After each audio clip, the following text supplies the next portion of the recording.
On Gimel Dalet. You davened already? Okay, good. They spread a linen sheet between him and the people. He undressed, descended, immersed himself, ascended, and dried himself.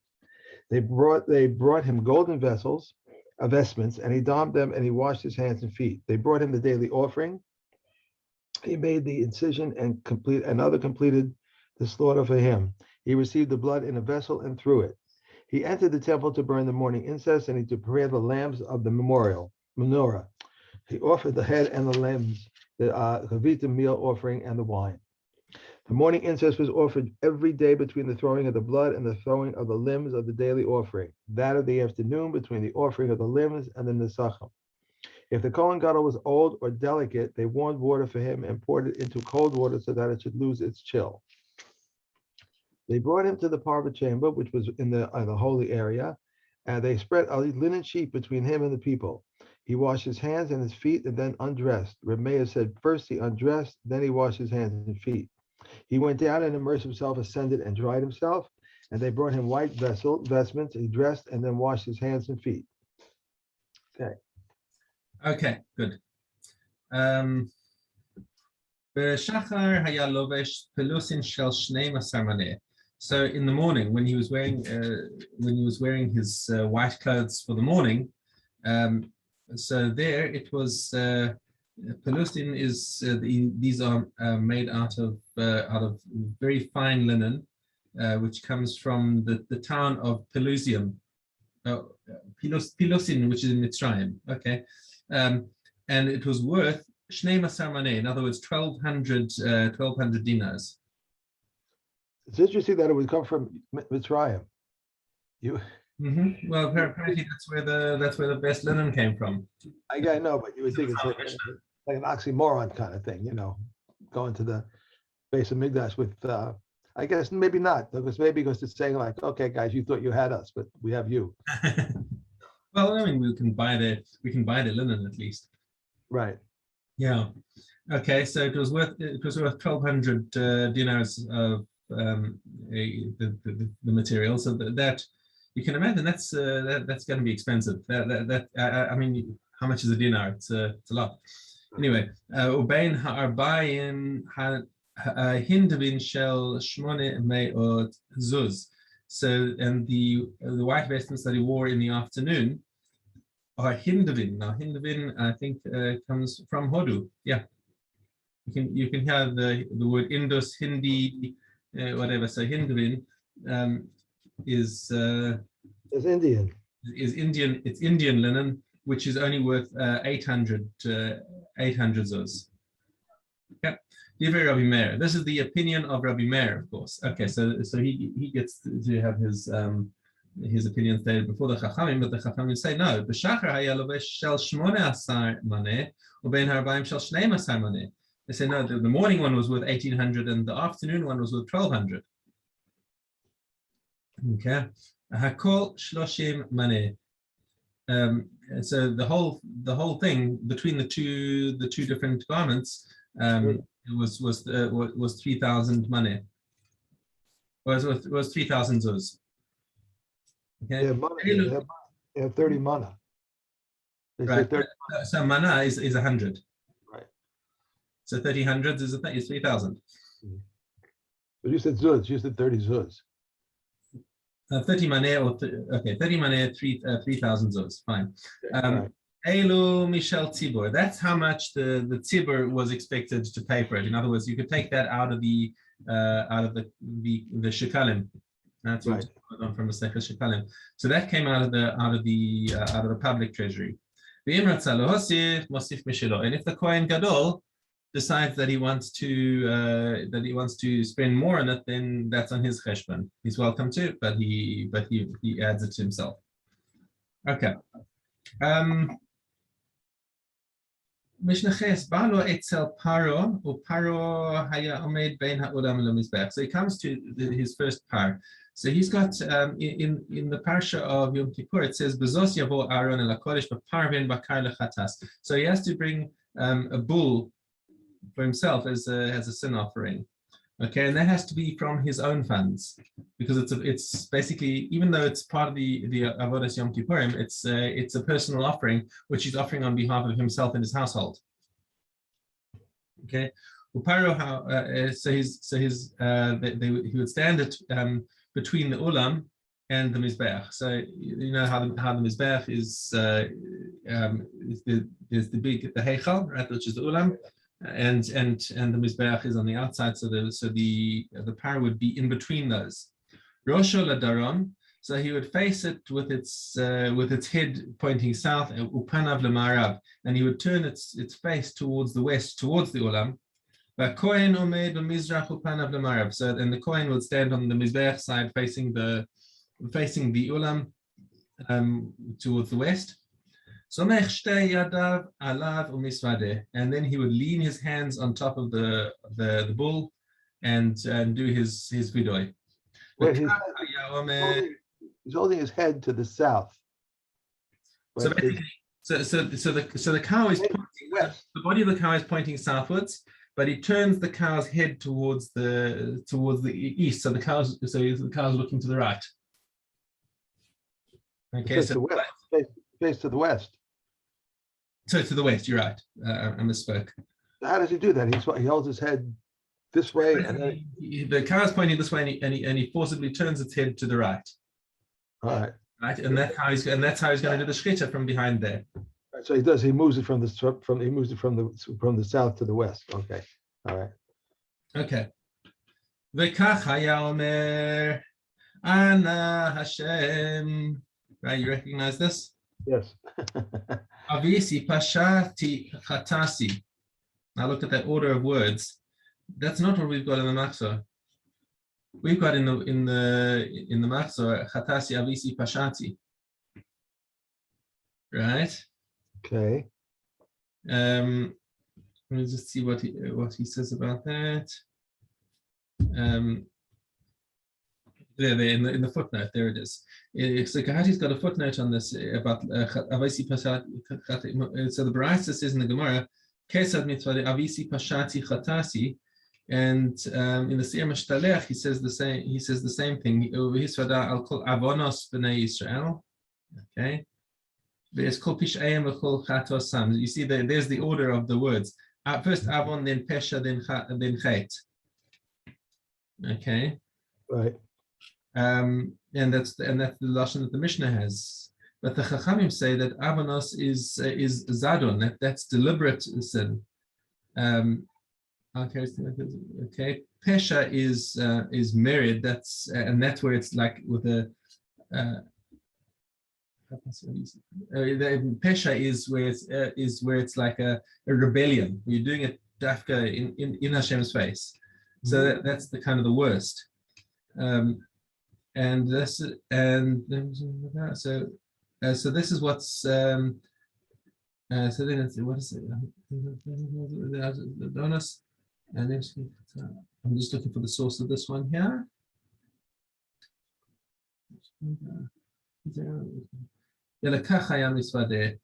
So there's a challenge over here.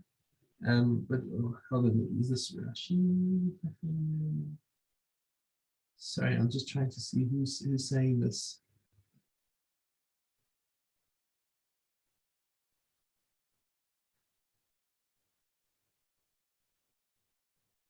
Yeah. So this is an argument. It seems like it's an argument between Rabbi Meir and Chachamim. That this Mishnah is actually Rabbi Meir, and Chachamim say no. Chatasi avisi pashati. Which is the one that's the version that we have in front of in our Machzor. Not Rebbe Meir. Yeah, not Rabbi Meir. So the halacha is like the Chachamim, which is the way we have it in the Machzor. Chatasi avisi pashati, or chatanu avinu pashan. Right.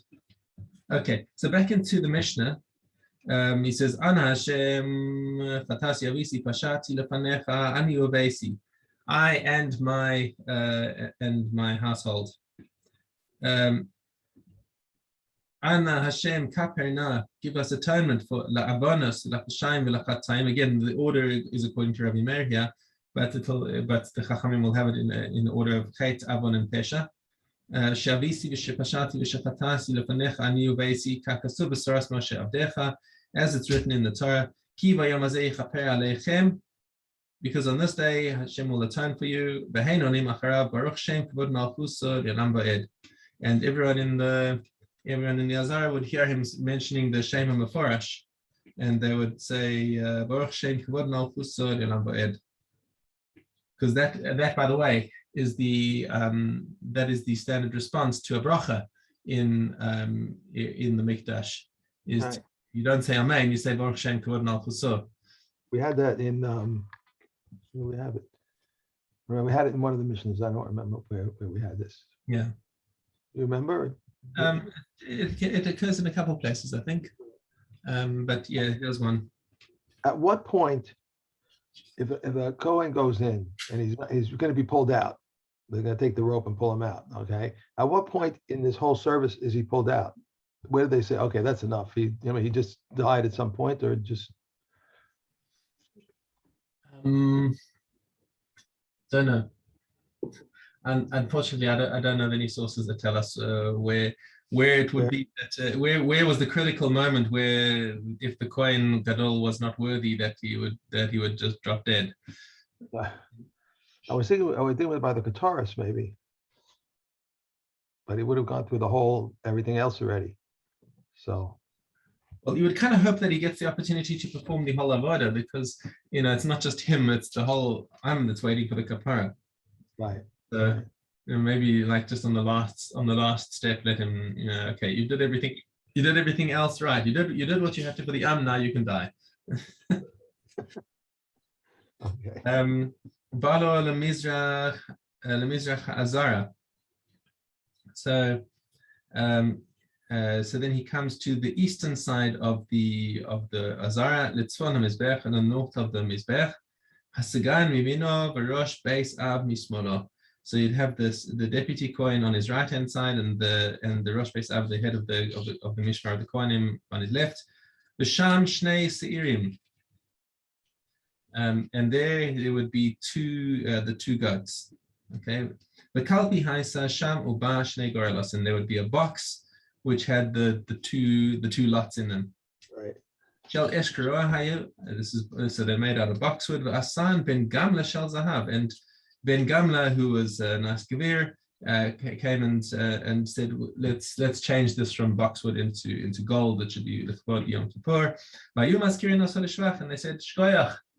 Shkoyach, thank you very much. Zachur Latov. We appreciate your donation, and you can go on the donors board.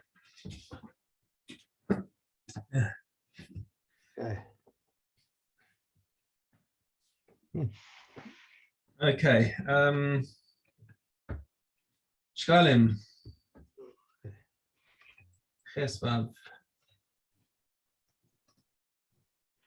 If the Kohen Gadol has died, all right, they pulled him out. He did the whole service. He finished everything. He's all done for the day now, and he's ready to he's not going home for lunch, that's for sure. But he's all finished, right?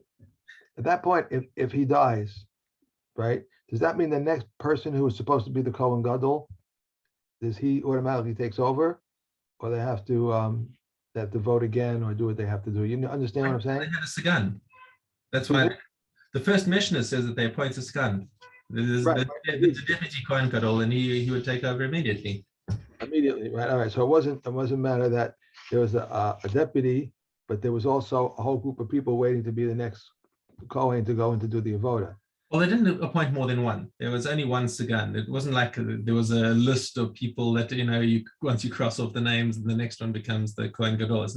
There's no sort of chain of succession beyond the Sagan. So what happens if he dies? What happens then? They have to appoint in some way. They must have a process, I'm sure. Yeah, I guess. Yeah, but it's not like you have the president and the vice president and the speaker and whatever. I thought that they had a list of people, because I thought many died. I think I don't know. Like technically, I don't know what they would do if the Kohen Gadol died on the day. The Sagan is supposed to be there in case the Kohen becomes Tameh. If he dies in the middle of the avoda, I mean, we're not cautious that he's going to become tamei in the middle of the avoda. That's just extremely unlikely. Right. But it's more likely that he would drop dead.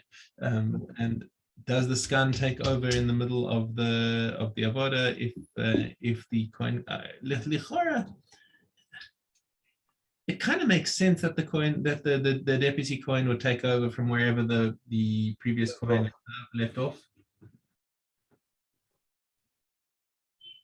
Maybe at that point they would also appoint a new scan.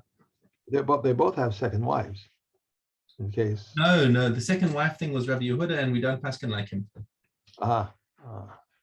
That was Rabbi Yehuda being choshesh for a mute for like the possibility that his wife might die, and they said like, okay, and la davar sof. They said don't be ridiculous. You're being paranoid, and there's going to be no end because what if his second wife also dies? Just leave it. We're not choshesh for such Tuma happens frequently. That we have to be worried about. But his wife dying, that doesn't happen often. Only happens once in a lifetime. Sorry. Okay. We have Ched Vav. Meat of the most holy offerings which became contaminated, whether through contact with a primary tumor or a secondary tumor, whether inside or outside the temple courtyard. Beis Shammai says everything should be burnt inside the courtyard except that which was contaminated by a primary tumor outside. Beis Hillel says everything should be burnt everything burnt outside except that which was contaminated by a secondary tumor inside. Rabbi Eliezer says that which was contaminated by a primary tumor, whether inside or outside, should be burned outside, but that which was contaminated by a secondary tumor, whether inside or outside, should be burned inside. Rabbi Akiva says wherever it became contaminated, there it is burned. The limbs of the daily offering were placed on the lower half of the ramp of the western side. Those of the additional offerings were placed on the lower half of the ramp on the eastern side. And those of the additional offerings of Rosh Chodesh were placed on the ramp below the karchen of the altar. And the mitzvahs of Shalom and the first fruits apply only in the temple era. But the grand tithe, the animal tithe, and the laws regarding the firstborn animals apply both in the temple area and in the post-temple area. If one consecrated Shalom or first fruits, they are consecrated. Reb Shimon says if one consecrates first fruits, they are not consecrated. Okay. And next week we continue with Yoma. Okay. Pesachim, and we are at Zion Aleph. Right. How do we roast the Pesach? We bring a spit of pomegranate wood and thrust it through from its mouth to its anus and place its knees on its entrails inside it. These are the words of Rabbi Yossi ben Hagili. Rabbi Akiva says this is considered a form of cooking rather they are hung outside it. We may not roast the Pesach offering either on a metal spit or a roasting tray. Reb Tzadok says it once happened that Rabbi Gamliel said to his Savi, his slave, go out and roast the Pesach offering on the roasting tray. If he touched the earthenware of the oven, he must par off its place. If some of the juice dripped into the earthenware and dripped back onto it, he must remove its place. If some of the juice dripped on the floor, he must remove a handful from its place. If it smeared it with a pit of truma, if the group is composed of Kohanim, they may eat. If it's composed of Israelites, then if it is raw, he must rinse it, but if it's roasted, he must par the outside. If he smeared it with oil of the second tithe, its value that it may not be charged to the members of the company, since second tithe may not be redeemed in Yerushalayim. Five things. That's it. Shabbos Beis Gimel.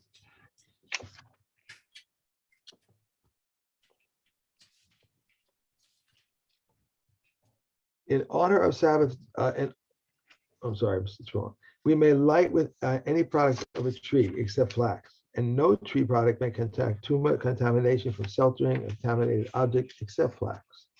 A wick made from a clean cloth that when twisted but did not singe, Rabbi Eliezer says it is susceptible to tumor contamination, and we may not light with it. Rabbi Akiva says it's not susceptible to tumor contamination, and we may light with it.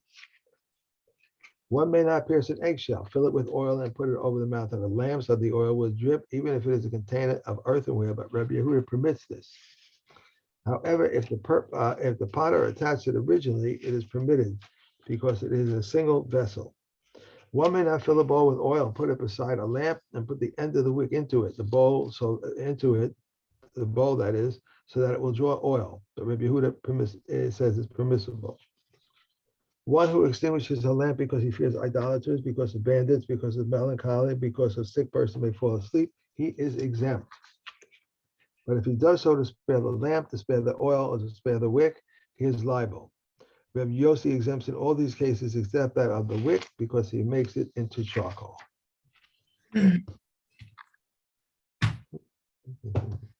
Yadayim. Best Gimel. Hands that become tamei and become tamor only up to the joint. How so? If one poured the first waters until the joint and the second waters beyond the joint, they are returned to the hand. His hand is tahor. If one poured the first and second waters beyond the joint and they are returned to the hand, his hand is tamei. If one poured the first waters on the one hand and he changed his mind and poured the second on waters on both hands, his hands are tamei. If one poured the first waters over both hands and he changed his mind and poured the second waters over the one hand, his hand is tahor. If one poured water over his hand and he rubbed it on the other, it is tamei. But if he rubbed it on his head or wall, it is tahor. Okay. 5 or 4 people can wash their hands side by side or one above the other, provided they loosen their hands so that the water can enter between them. If it is certain whether work was done with the water or work was not done with it, or it was uncertain whether the water has the requisite amount or it does not have the requisite amount, or it is uncertain whether the water is tamei or tahor, these uncertainties are ruled tahor.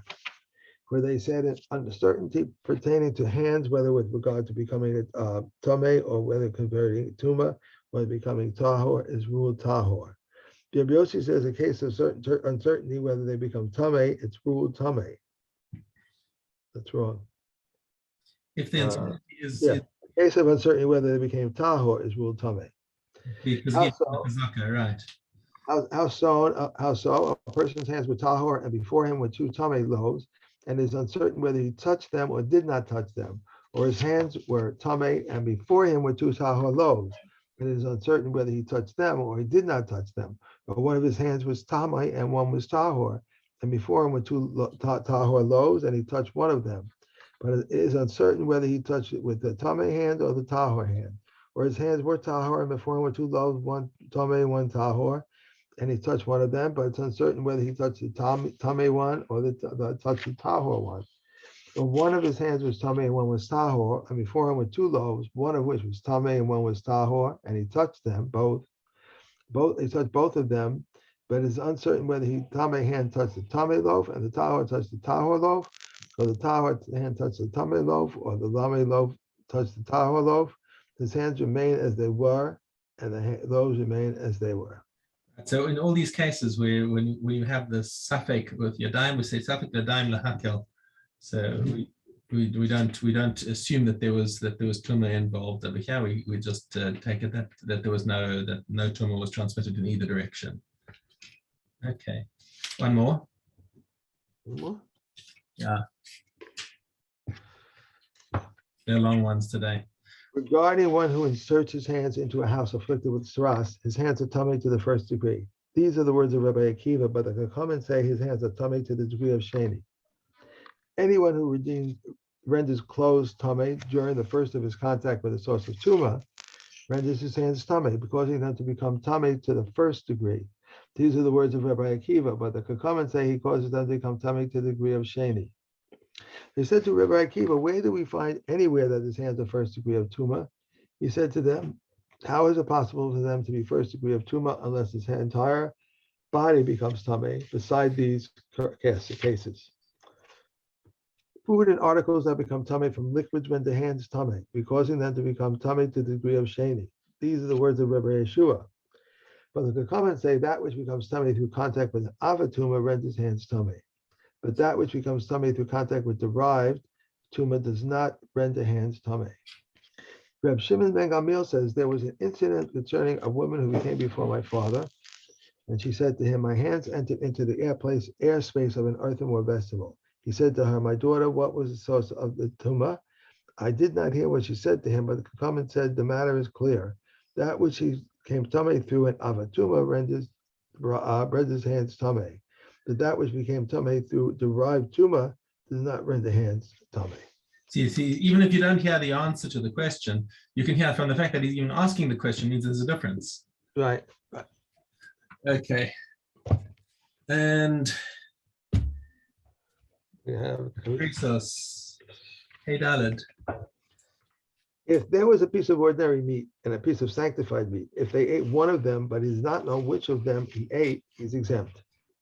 Rabbi Akiva holds that him liable to an asham tule. If he ate the second piece, he must bring an unconditional asham. If one person ate the first piece and another person ate the second piece, this one must bring an ashay tula, and that one must bring an ashem tula. But these are the words of Rabbi Akiva. Reb Shimon says they both bring an asham. In other words, they bring it jointly to say, well, whoever ate it, this is their asham. Rabbi Yoshi says these two do not bring one asham. If there was a piece of ordinary meat and a piece of caleb, if he ate one of them and it's not known which one he ate, he must bring an asham tula. I can't get that word. Talui. A talui. If he ate the second piece, he must bring a katos. If one person ate the first piece and another came and ate the second piece, this one must bring an asham talule, and that one must bring an ashay talula. I have a course out for some reason, Yes. but these are the words of Rabbi Akiva. There's Divrei Rabbi Akiva here, but it's not Divrei Rabbi Akiva, it's Divrei Hakol. The difference between Rabbi Akiva and everyone else is that Rabbi Akiva holds that you bring an asham taloi also for something that you have an asham.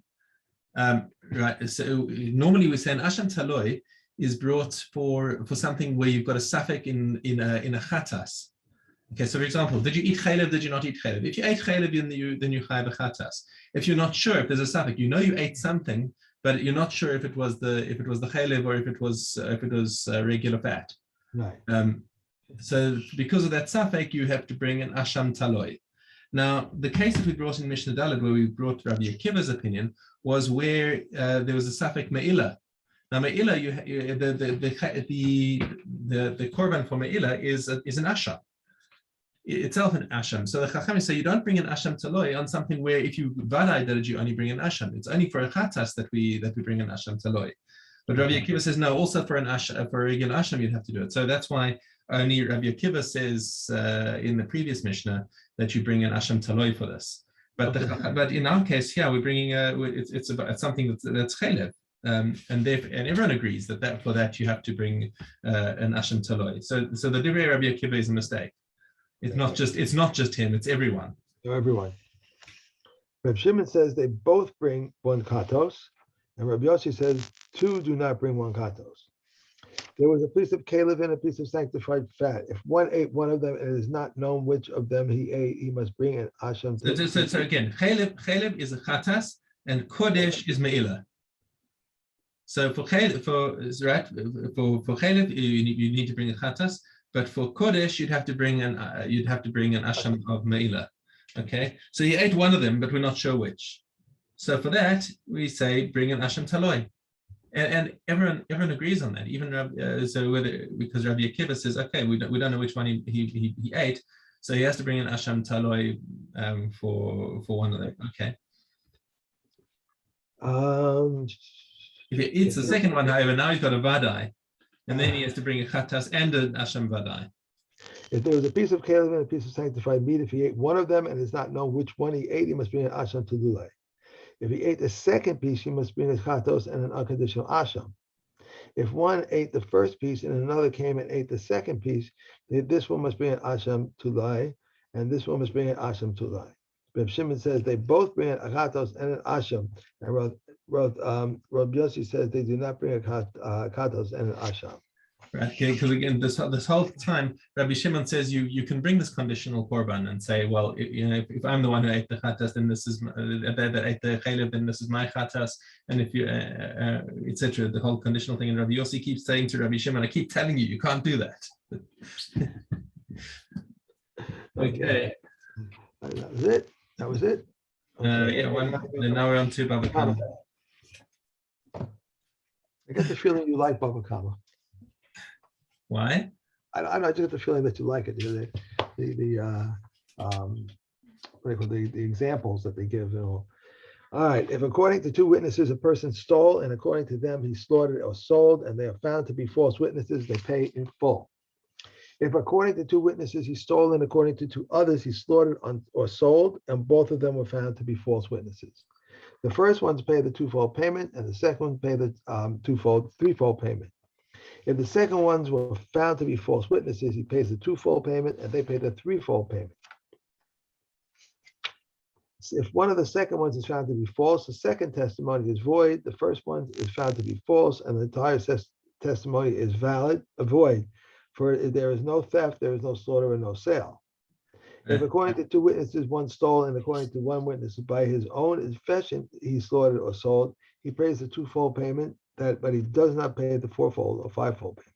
Because we say when you have a knas, if somebody's modeh a knas, then he's pater.